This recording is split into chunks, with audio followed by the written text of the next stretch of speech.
Hello guys, and welcome back to my channel. This is Farmer on Fire. Today we are going to discuss castor oil farming. So don't touch that dial, watch till the end. Good stuff on how you can create this amazing cash crop right at your farm.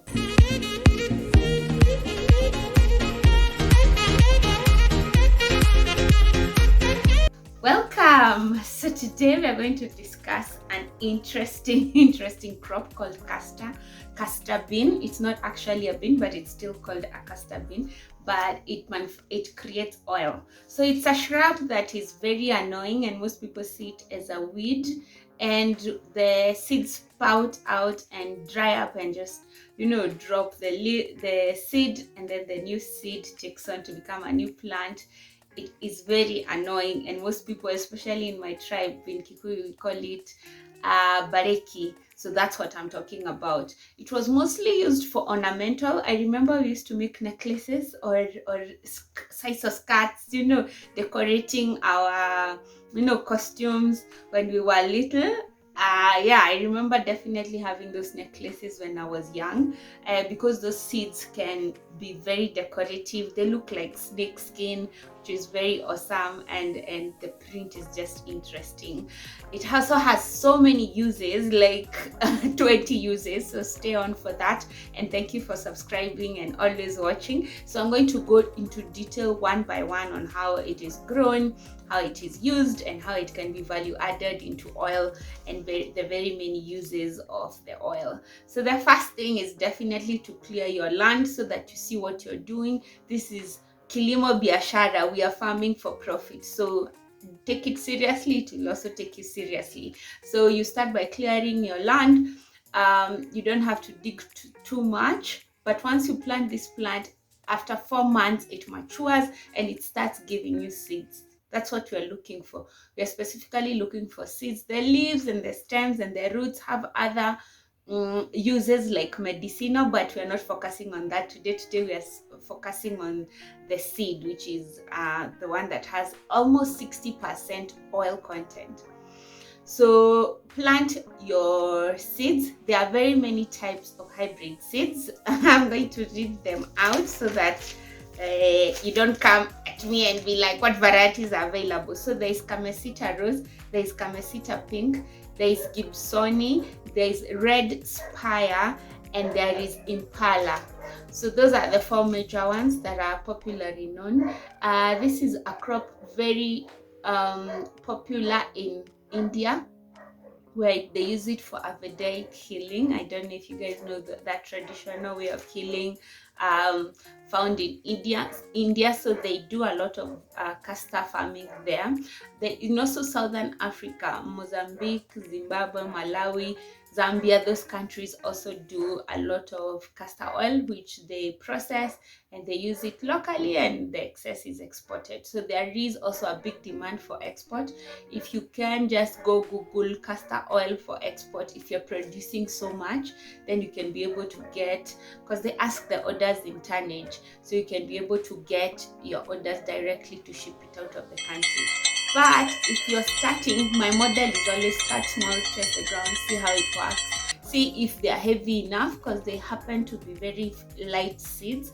And for you to talk about a tonnage, you're talking about a really big heavy industry. But if you see there is profit in whatever small that you're making, then you can know you just need to scale up. And in that way you can be able to say that I'm going to invest this much amount to work into making this a really productive processing, come up with oil processing machines. We have seen a lot of oil processing machines from India that are just used for domestic. With the high cooking oil prices, you want to stay safe, and castor is safe, but it has a bit of resin, which is a poisonous substance in most nuts. So don't worry too much that it could be too poisonous. No, it can cause allergies with its pollen and things like that, but don't worry too much. So you have your seed, you have your varieties. It's good to mix the varieties so that you can harvest at different times. You harvest every 2 days to avoid them from drying and opening and the seeds falling on the ground, and then you have to go between your bushes collecting the seeds. That can become too much labor intensive. So it's best when the stem starts to dry and turns brown, you go remove, cut it from the stem and go dry them back at the house under a tent or something like that. Not on a tent, like the way dry maize up on the corridors, like that way it's more controllable. So you harvest every 2 days. So it's good to mix the varieties so that they give you different. And even the consumers, the buyers right now are not very specific that we just want this grade or this variety. They just want castor for now. So you can mix the varieties so that you can be in and out of business all through the season, all year long. That's another trick that you can use instead of just planting one variety. The other thing is they don't need a lot of care, they don't need a lot of water. These are very desert plants, they can survive without water. But in the beginning, it's good to water them or to irrigate them. If you're in a very dry area like us in Kajiado or in Asal areas, the trees won't be eaten by goats or cows that are passing or that kind of thing. So it's a very good plant to plant in Asal areas and doesn't need a lot of water. However, when it comes to kilograms, the more you've watered it, the heavier the bean, and the heavier the bean, the heavier the market price. So something to note. But once the tree, because the tree can grow up to 3 meters tall and quite wide, so make sure when you're spacing, you have given it enough space. A space of about 2 meters by 2 meters per plant should be adequate, because eventually they will grow into these very bushy trees and they have very dense leaves, and you need to think about that in the future. So make sure you've planted your seeds and you weed them for the first 4 months. Up to 4 months, then you leave them. Now you've gotten your forest. They grow very fast. By 6 months, 1 year, you have very tall trees. So now you can start the harvesting, which is stress-free. After that, there isn't any other thing. You just need the labor of harvesting, drying, and after that, beating, like the way we used to do the beans when we were growing up, so that they can leave the pods, but they're already dry, so it's very easy. And then now at that point, you can have your ready beans, and then you can use them for value addition. So they have very many uses. First of all, they were in ancient Rome and Egypt. Cleopatra used them on her skin. It made her feel nice and well and all that. So it's very good.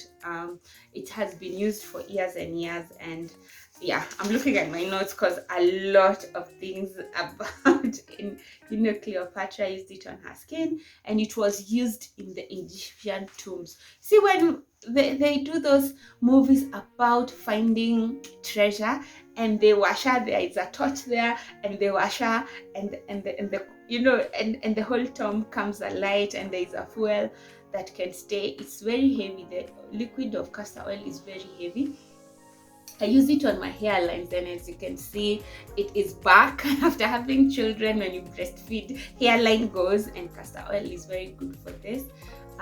But you just need a little because it's very expensive. So it's infused in other oils, other hair oils, and then you can just use it diligently for like a year or two. Then you start seeing the results.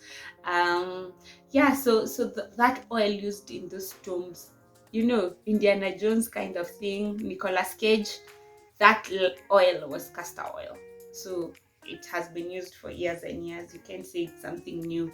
The other thing is it's used to heal the skin. So people who have eczema and that kind of thing, this is your oil.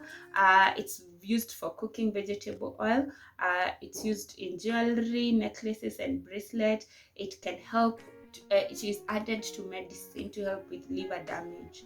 So it can be taken. It has very good antibacterial, so it's used for that, anti-inflammatory. And here it's a very good lubricant. It is used for airplanes and engines, engines of, high value engines like aeroplanes, jet skis, and some modern cars, because it has a high resistance to heat. You understand? Most heat, when it's heated, it either separates and disintegrates, or it evaporates and dries up quickly. But with castor oil, the oil is heavy enough and it can absorb and resist a lot of heat. So it's used for these high value engines because it can be able to lubricate them for longer and better. It is also used for constipation, but too much of it is not good. It was used in torture chambers during the Holocaust, so not too much, just a drop or two will clear your system. Make sure that you have removed everything. It is used for industrial uses, and my favorite is biodiesel. With the rising prices of fuel, these are the alternatives that we need to do. A friend of mine is doing biodiesel, where she uses recycled cooking oil to make engine oil that can run a car, and it runs the Lystra engines for water pumping and that kind of thing in the farm. But I'm now thinking this can be a good alternative to us going to the petrol station and complaining about high fuel prices. This is your thing, biodiesel. It's also used in the cosmetic industry, as I said, and it's used for arthritis. If you just massage, very good. And it's a laxative, so it can be used to clear your toxins and that kind of thing. Yeah, so that's a lot about castor. It is very good way of making money. I hope you guys have understood how castor oil works. So the next time you see castor growing in your farm, don't just think it's a useless weed. Wait for it to grow, probably propagate some of those seeds and continue planting and see how that goes. The idea is that I don't have all the answers. The idea is for us to open up and take more risks and see how we can better make money from farming. We don't just have to grow maize and beans. We don't have to struggle with saying climate change is pushing us to the corner. What other plants that can adapt to the harsh climate that we have right now and still make us money? It's about taking risks. It's about being vulnerable and saying, let me try this. Wangari is talking about this castor oil seeds. Let me try this. So yeah, I hope you try it. Write it in the comment. DM me if you actually start it out. I would like to come and see it. So thank you guys. Thank you for watching. Have a great day.